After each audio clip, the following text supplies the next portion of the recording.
जलधर रोचे गोपवधूलिकुल चौराय तस्मै कृष्णाय नमः संसारमयोऽस्य बीजाय। श्री वरदराजाचार्य द्वारा विरचित न्याय सिद्धांत मुक्तावली का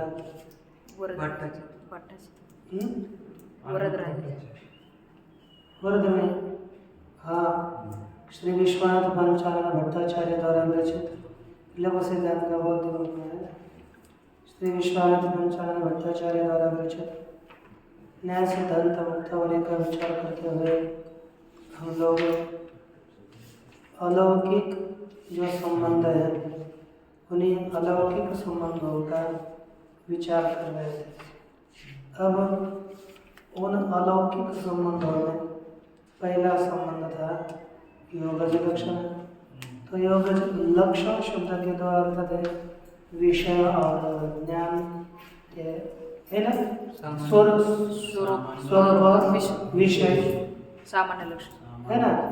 तो सामान्य स्वरूप ये करेंगे तो कई जगह पर दोष आ रहा था, इसलिए उसका त्याग करके आसक्तिराश्रयामंतो सामान्य ज्ञानम इष्यते। यहाँ पर भी तदिंद्रिय है ना, वह इंद्रिय तज्जधर उसके तज्जन्य धर्म के बोध की सामग्री इधर भी अपेक्षित है, यह कहा था। इसके पश्चात हमें ये देखना है ज्ञान लक्षण संदर्शन कैसा है। तो अनु ज्ञान लक्षण प्रत्यय सत्तिर्यदि ज्ञान रूपा सामान्य लक्षणापि ज्ञान रूपा तदा तयोर्भेदो न स्यात्। ज्ञान लक्षण ये भी देखो, सामान्य लक्षण का भी अर्थ क्या किया, सामान्य विषय ज्ञान, और ज्ञान लक्षण का भी अर्थ है कि ज्ञान, और उसका स्वरूप ही ज्ञान है। तो ज्ञान लक्षण सन्निकर्ष और सामान्य विषय का ज्ञान रूप सामान्य लक्षण सन्निकर्ष, यह दोनों भी सन्निकर्ष संबंध ज्ञान रूप होने के कारण उन दोनों में भेद नहीं होगा, यह संदेह हुआ। तो उसका उत्तर दे रहे विषयस्य तस्यैव व्यापारो ज्ञानलक्षणः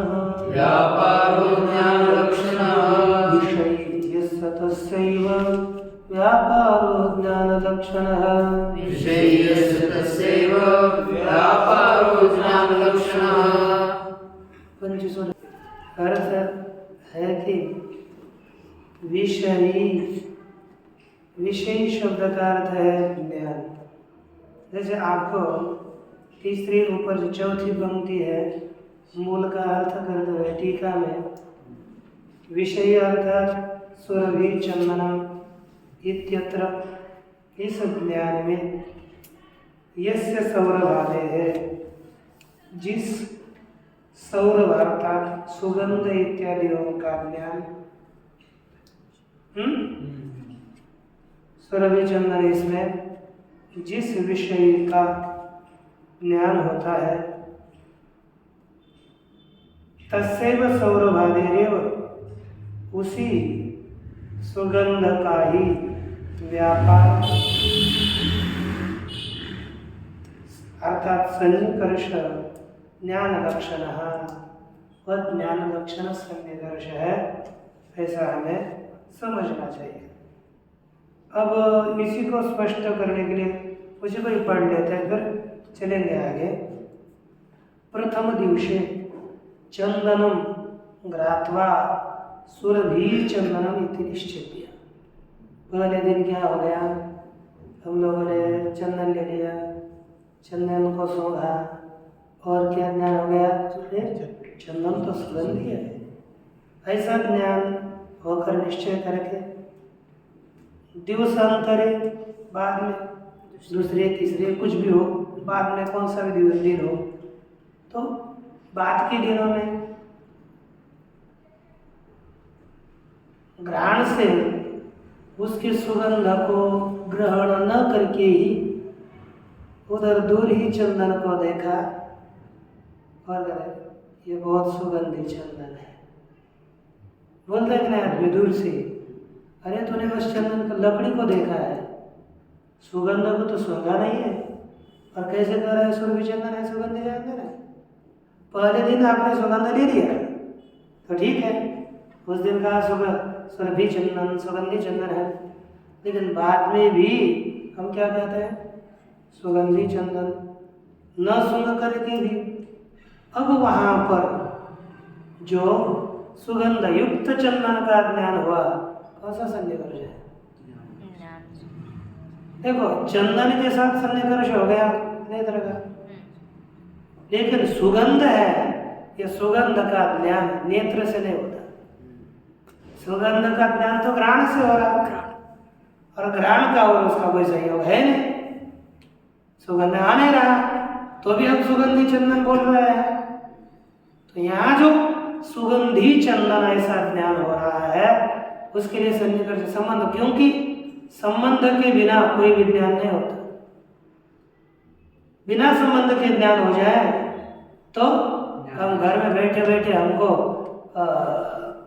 मुंबापुरी का ज्ञान हो जाए, बैठे बैठे बैठे ज्ञानमराय का दर्शन हो जाए, होता है क्या? नहीं होता। अर्थात इंद्रियों और विषयों का कोई ना कोई संबंध होना चाहिए, उस संबंध के बिना उनका ज्ञान असंभव है। ज्ञान हो रहा है सुरभि का, अर्थात कोई ना कोई संबंध तो अवश्य है। तो हमें ढूंढना पड़ेगा कौन सा संबंध है, तो वही संबंध प्रस्तुत में ज्ञान लक्षण संबंध कहा जाता है।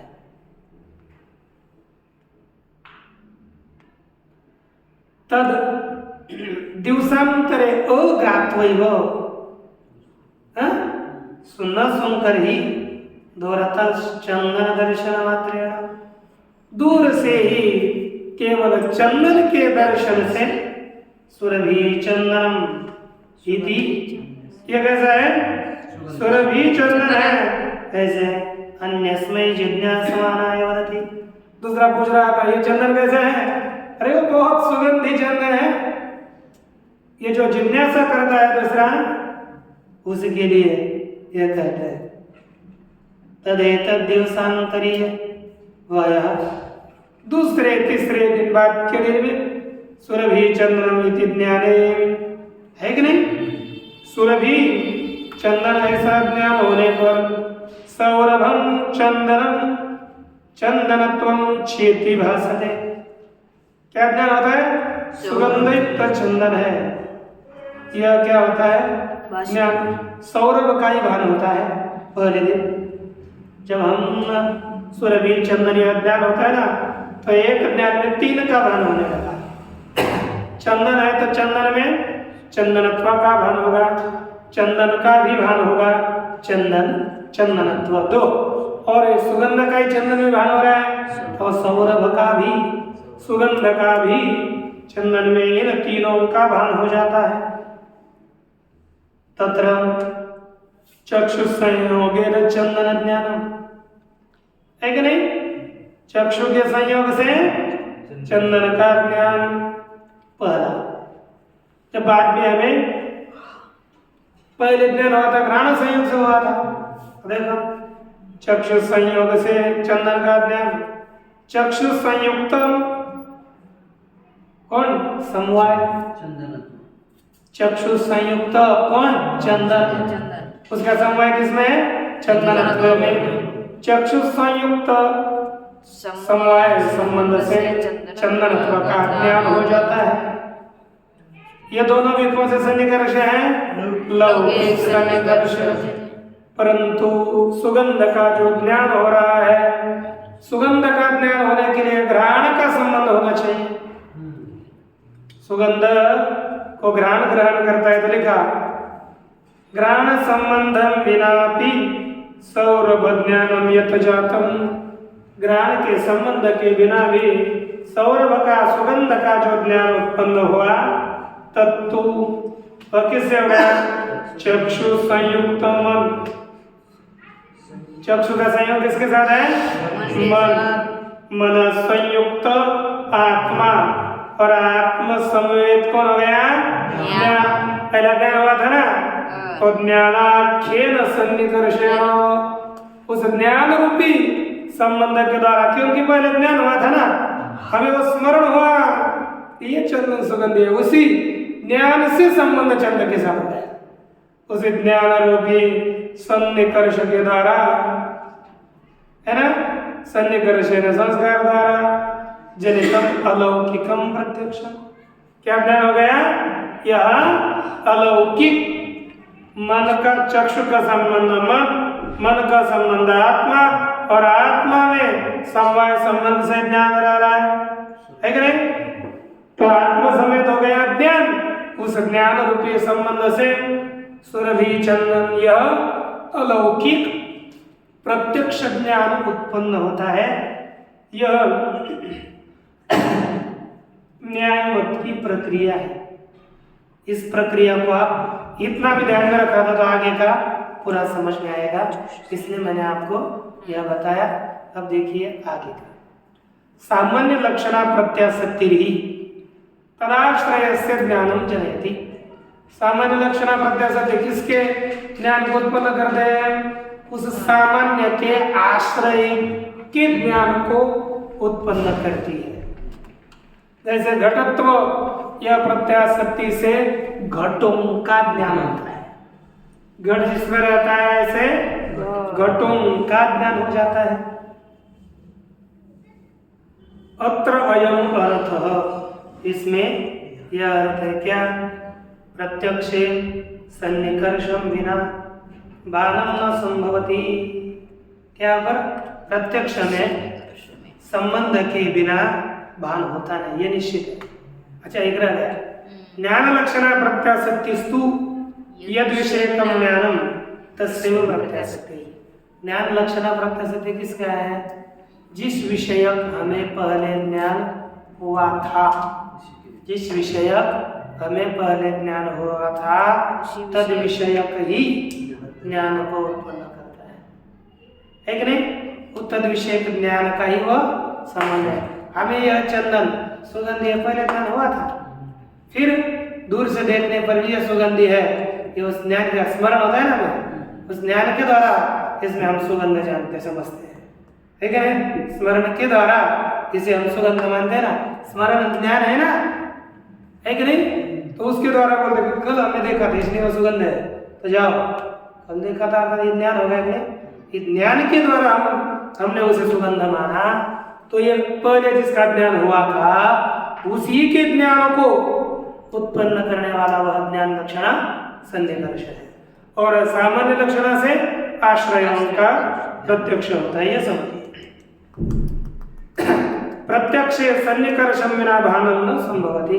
प्रत्यक्ष ज्ञान में सन्निकर्ष के बिना कभी भी ज्ञान नहीं हो सकता। संबंध चाहिए, संबंध के बिना ज्ञान हो नहीं सकता। तथा च सामान्य लक्षणा बिना, सामान्य लक्षण संबंध के बिना धूमवत्वेन, किसके द्वारा? धूमत्वेन, धूमत्व इस सामान्य लक्षणा सन्निकर्ष के द्वारा, है ना? सकल धूमाना, सामान्य लक्षण यदि संबंध नहीं मानेंगे तो धूमत्व के द्वारा सकल धूमों का संबंध, धूमों का ज्ञान कैसे होगा? वन्यत्वेन सकल वन्यनाम भानं च न कथम भवेत्। और वन्यत्व इस सन्निकर्ष के द्वारा सकल वन्यों का भान भी कैसे होगा?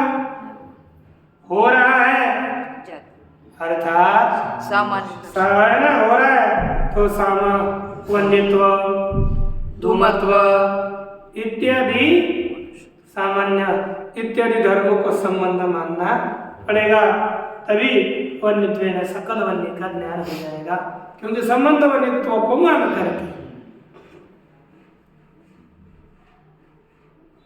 तदर्थम, उसके लिए अर्थात उनके ज्ञानों के लिए सामान्य लक्षण स्वीक्रियते। कौन सा संबंध? सामान्य लक्षण यह मानी जाती है। सामान्य लक्षण सन्निकर्ष माना जाता है, तब पूरा शंका है कि न च सकल वन्नी धूम भाना भावे काक्षति।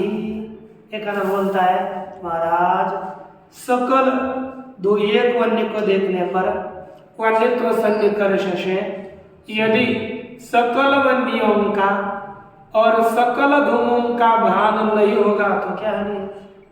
पूछा यदि हम मानेंगे वन्यत्व के द्वारा सकल वन्य का ज्ञान नहीं होता, धूमत्व के द्वारा सकल धूमों का ज्ञान नहीं होता, ऐसा मानने पर क्या समस्या है? इतिवाच्यम, अरे ऐसा मत कहो, क्यों? अरे यदि सकल वन्यों का सकल धूमों का ज्ञान नहीं होगा तो व्याप्ति ग्रह ही नहीं हो पाएगा, व्याप्ति का ज्ञान न हो पाएगा। क्योंकि देखो प्रत्यक्ष धूमे वन्य संबंध से गृहीतत्वात्, प्रत्यक्ष धूम में किसके संबंध का ग्रहण किया है? वन्य के संबंध का ग्रह होने से। किसमें? प्रत्यक्ष धूम में हमें वन्य का संबंध है, ज्ञान है कि नहीं? जहाँ धूम देखा वहाँ ही वन्य है, तो प्रत्यक्ष धूम में वन्य के संबंध का ज्ञान हुआ है। और बाकी जो धूम है, बाकी जो धूम अर्थात केवल हमें एक धूम दिख रहा है मानस में, वहाँ ही वन्य का संबंध है। तो अन्य सकल धूमों में, बाकी के धूमों में वन्य के संबंध का ज्ञान हुआ क्या? नहीं ना। एक धूम को देखकर हमने संबंध का और वन्य और धूम का संबंध, इसी वन्य का और इसी धूम का संबंध है। बाकी के वन्य का भी हमें ज्ञान नहीं हुआ और बाकी के धूमों का भी ज्ञान नहीं होगा, तो उनका संबंध ज्ञान में कैसे होगा? संबंधी के ज्ञान के बिना संबंध का ज्ञान नहीं होता। संबंध है उनमें, ये समझने के लिए पहले दोनों संबंधी कौन है उनको समझना चाहिए, है कि नहीं? यदि एक धूम को देखकर उतने धूम का ज्ञान मानेंगे तो बाकी के वन्य और धूम का संबंध का ज्ञान भी नहीं होगा। एक है अन्य धूमस्य च अनुपस्थितत्वात्, अन्य धूमों की उपस्थिति न होने से धूमो वन्य व्याप्य नवा इति संशयानुपत्ते है। धूम वन्य का व्याप्य है अथवा नहीं है, यह संदेह नहीं होगा, क्योंकि यहाँ का तो संबंध है, बाकी का तो कोई हमें पता ही नहीं, उसका ज्ञान ही नहीं है। जो संदेह होता है अर्थात यहाँ संबंध है और बाकी में संबंध है कि नहीं, यह संदेह हो जाएगा जब हम एक धूम से धूमत्व सन्निकर्ष के द्वारा सकल धूमों का ज्ञान मानेंगे और एक वन्य में वन्यत्व का ज्ञान होने से सकल वन्य का यदि ज्ञान मानेंगे तभी यह संदेहादिक उपपन्न होंगे, अथवा यह संदेहादिक कतई उपपन्न न हो पाएंगे। इसलिए एक धूम के ज्ञान के पश्चात धूमत्व सन्निकर्ष से सकल धूमों का ज्ञान हमें मानना चाहिए और वन्यत्व के सन्निकर्ष से, वन्यत्व रूपी सन्निकर्ष से सकल वन्यों का ज्ञान मानना चाहिए।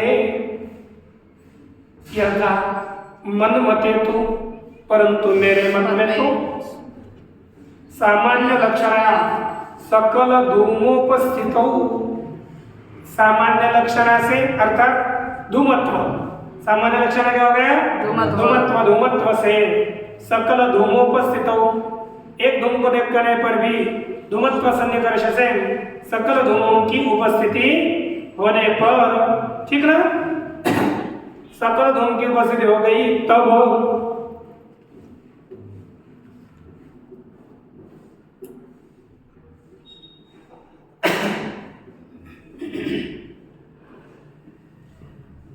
कालांतरीय देशांतरीय धूमे, कालांतर में बहुत काल में आने वाला, बहुत दूर देश में रहने वाला जो धूम है, कालांतरीय और देशांतरीय धूम में भी वन्य के व्याप्यत्व का संदेह होता है कि वन्य का व्याप्य धूम है कि नहीं। तरह हमें संदेह होता है। ठीक ना? फिर संदेह हो गया तो हमारा आगे काम चल जाएगा। ये सिद्धांत ने कहा।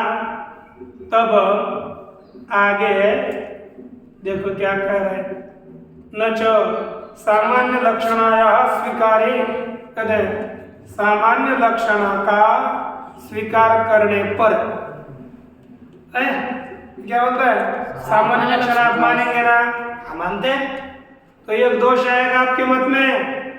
तो क्या दोष आएगा? प्रमेय कौन कौन है? सकल जगत है। प्रमेयत्व कहाँ है? सकल जगत में है। तो प्रमेयत्व इस सन्निकर्ष से सकल प्रमेय ज्ञान, सभी विषयों का ज्ञान होने पर सर्वज्ञापत्तिरितिवाच्यम, तो जीव ही सर्वज्ञ हो गया रे, है ना? जीव में सर्वज्ञत्व की आपत्ति आएगी। ये कौन कहता है? क्योंकि प्रमेयत्व सकल में है। जैसे घटत्व के द्वारा आप सकल घट का ज्ञान मानते हो, तो प्रमेयत्व के द्वारा सकल प्रमेयों का हमें ज्ञान होता है, ऐसा मानना पड़ेगा। और तब ईश्वर की तरह जीव को भी सर्वज्ञ कहना पड़ेगा, सर्वज्ञत्व की आपत्ति आएगी। निवाच्यम क्यों कहते हैं? अरे सुनो, ज्ञान दो प्रकार का होता है, सामान्य ज्ञान और विशेष ज्ञान। प्रमेयत्वेन सकल पदार्थों का सामान्य ज्ञान होगा, लेकिन विशेष करके ज्ञान नहीं है। जो जिसे विशेष ज्ञान होता है वही तो सर्वज्ञ है, और सामान्य ज्ञान वाले को कोई सर्वज्ञ नहीं कहता। देखो इसमें से हमारे दो चले रिपोर्टर, और उनको पूछ लिया आप इनको जानते हो? हाँ हम तो जानते हैं। कोई भी पूछेंगे उसको तो किसी को बोलेगा हम जानते हैं। तो व्यवहारिक ज्ञान के लिए बहुत आगे है कि नहीं? कोई भी पूछेंगे तो कहेंगे ये ऐसा है वो ऐसा है, लेकिन इसके अंदर क्या है वो नहीं पता है। ये पता है कि नहीं, इनको ये बोलते हैं आजकल इकड़ा गोम्बापुरी में यो जाएगी ना कौन सभा, वो जाने वाले हैं, तो कहा जाने वाले, हाँ ये जाने वाले, उसमें कौन कौन होगा पता नहीं। सामान्य तो पता है, लोग जाने वाले है ना, लोग, लेकिन कौन कौन लोग हैं ये पता नहीं ना, विशेष ज्ञान नहीं है। तो यहाँ पर क्या मनुष्यत्व ना सकल मनुष्य जाएंगे ये ज्ञान है, लेकिन उनमें कौन कौन मनुष्य जा रहा है, इनके पिताजी जा रहे हैं कि नहीं, ये ज्ञान नहीं ना। क्या है?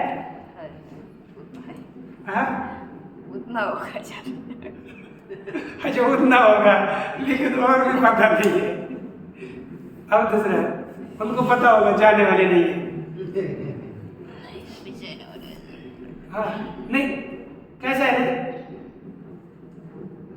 पता नहीं, ये तो प्रमेय है ना। देखो सार्वज्ञ क्या आपत्ति नहीं, क्योंकि प्रमेयत्वेन सकल प्रमेय ज्ञाने जाती थी। प्रमेयत्व इस धर्म से सकल प्रमेयों का ज्ञान उत्पन्न होने पर भी विशिष्यो सकल पदार्थानाम अज्ञातत्वेन, विशेष करके सकल पदार्थों का ज्ञान न होने से सर्वज्ञाभाव, इनमें सर्वज्ञत्वापत्ति सर्वज्ञत्व का अभाव है। एवं ज्ञान लक्षणाया अस्वीकारे, इसी प्रकार यदि देखो, इसलिए हमें क्या माननी पड़ेगी? सामान्य लक्षण माननी पड़ेगी। सिद्ध हो गया तो उसमें हाँ सामान्य लक्षण से सामान्य ज्ञान होता है, विशेष थोड़ा होता है कि नहीं? और इसी प्रकार बोलेंगे हम ज्ञान लक्षण नहीं स्वीकारेंगे, तो ज्ञान लक्षणाया अस्वीकारे चंदनम सुरभि चंदनम इति ज्ञाने सौरभस्य भानम कथम स्यात्, सौरभत्व का भान कैसे होगा?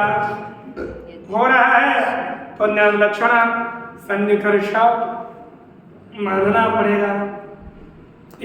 यद्यपि सामान्य लक्षणया अपि सौरभ भानम संभवति, यद्यपि सामान्य लक्षणा से भी सुगंध का भान होता है, तथापि सौरभत्वस्य भानम ज्ञान लक्षण है किसका? सौरभत्व का भान ज्ञान लक्षण से ही मानना पड़ेगा।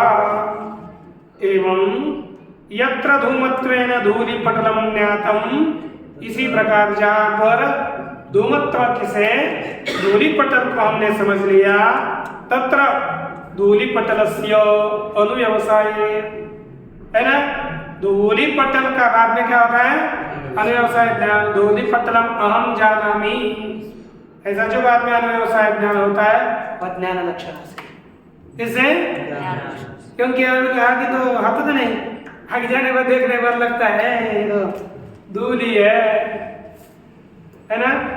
धूली पटल में धूम का ज्ञान हो गया, लेकिन धूली पटल का जो ज्ञान हो गया वो होगा ज्ञान लक्षण सन्निकर्ष से ज्ञान होता है, यह कहा।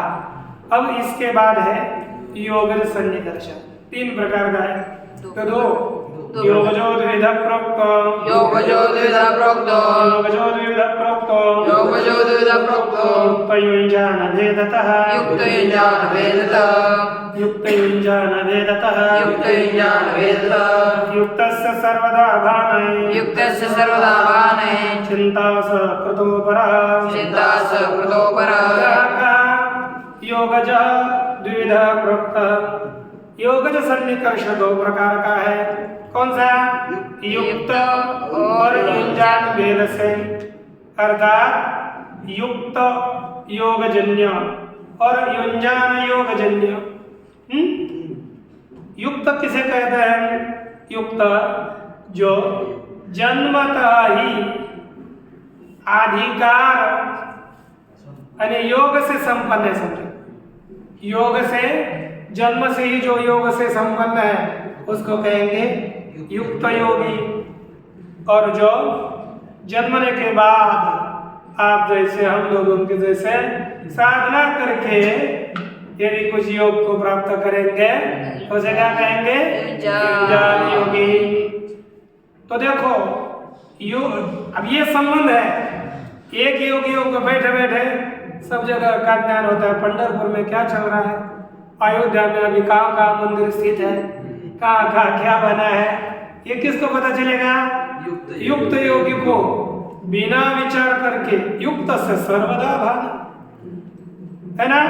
युक्त को क्या कुछ नहीं करते, सभी सबका नहीं, निरंतर सबका तो इसको भी होगा युजन को, लेकिन युक्त को निरंतर भान होता है, कभी अज्ञान होता नहीं।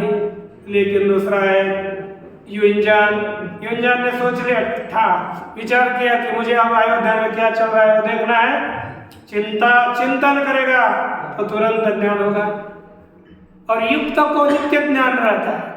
ऐसे कोई सिद्ध होते हैं ना, सिद्धों को नित्य ज्ञान रहता है और साधकों को प्रयास करने पर होता है। ऐसे ही युञ्जान समझ क्या? युक्त से सर्वदा भानम अपरः चिंता सहकृतः। दूसरे को चिंता के चिंतन ध्यान धारणा इत्यादि के सहायता से ज्ञान हो जाता है, यह समझ लीजिए। इसको टीका में लिखा युक्त यानी असंप्रज्ञात समाधि संपन्न योगी, और युञ्जान माने संप्रज्ञात समाधि से युक्त योगी, ऐसा दिग्दर्शन किया है। देखिए टीका योगज इति, ये अपर यहाँ पर लिखा है। योगज इति योगाभ्यास जनितो धर्म विशेष। योग संबंध क्या है? योग का अभ्यास करने से उत्पन्न होने वाला जो विशेष धर्म, उसके क्या कहते हैं? योग सन्निकर्ष। श्रुति स्मृति पुराण आदि प्रतिपाद्य इत्यर्थ। वो सन्निकर्ष कैसे है? श्रुति स्मृति पुराणों के द्वारा प्रतिपादन किया जाने वाला वह संबंध है, ठीक है नहीं? वह योगज है और वह 2 प्रकार का है, युक्त युञ्जान भेदतः। देखिए युक्त युञ्जान रूप योगी द्वैविध्यात्। युक्त योगी और युंजान योगी। ऐसे दो प्रकार के योगी होने से युक्त युंजान योगी, इस प्रकार दो प्रकार के योगी होने से धर्मस्य द्वैविध्यम, धर्म कितने प्रकार के हैं? दो प्रकार के हैं। इति भाव यथा पर युक्त से तावद, युक्त जो मनुष्य है ना उसको तावद योगज धर्म सहायन, किस धर्म तक के सहायता से? योगजन्य धर्म के सहायता से मनसा, मनसार्था मन के द्वारा आकाश परमाणुवादी निखिल पदार्थ गोचरम, आकाश परमाणु इत्यादि संपूर्ण पदार्थ विषयक ज्ञान सर्वदैव भवितुमर्हति, निरंतर सर्वदा हो सकता है कि नहीं? उसको कोई भी चक्षु इत्यादि की अपेक्षा नहीं है, केवल मन के चिंतन मात्र से सबको ज्ञान, सबका ज्ञान हो सकता है। द्वितीय, लेकिन द्वितीय युंजान योगी को चिंता विशेषों की सहकारी, उसको उस समय तत्त विषयों का विचार करना यह भी सहकार में चाहिए। इस तरह से दो प्रकार के योगी एक है उनके संबंध, इस तरह अलौकिक संबंध, सामान्य लक्षण, ज्ञान लक्षण और योग सन्निकर्ष ये बताए, और 6 लौकिक सन्निकर्ष बताए। एक मिला करके प्रत्यक्ष के लिए 9 सन्निकर्ष हुए। इस तरह से प्रत्यक्ष प्रमाण का विचार करके प्रत्यक्ष खंड की यह समाप्ति होती है। और यहाँ से आगे सुंदर एक अनुमान खंड का अब आरंभ होगा। महत्व का है क्योंकि न्याय का अनुमान और वाल्मीकि का अनुमान ये नहीं रहेंगे तो उसके लिए कोई महत्ता नहीं है। वैसे यहाँ पर अनुमान की बहुत आवश्यकता है हमें ग्रंथ समझने के लिए। इन्हें ध्यान देकर के कल समय पर हाजिर रहिए और समय पर समझिए। पूर्णमदः पूर्णमिदं पूर्णात् पूर्णमुदच्यते पूर्णस्य पूर्णमादाय पूर्णमेवावशिष्यते। ओम शांति।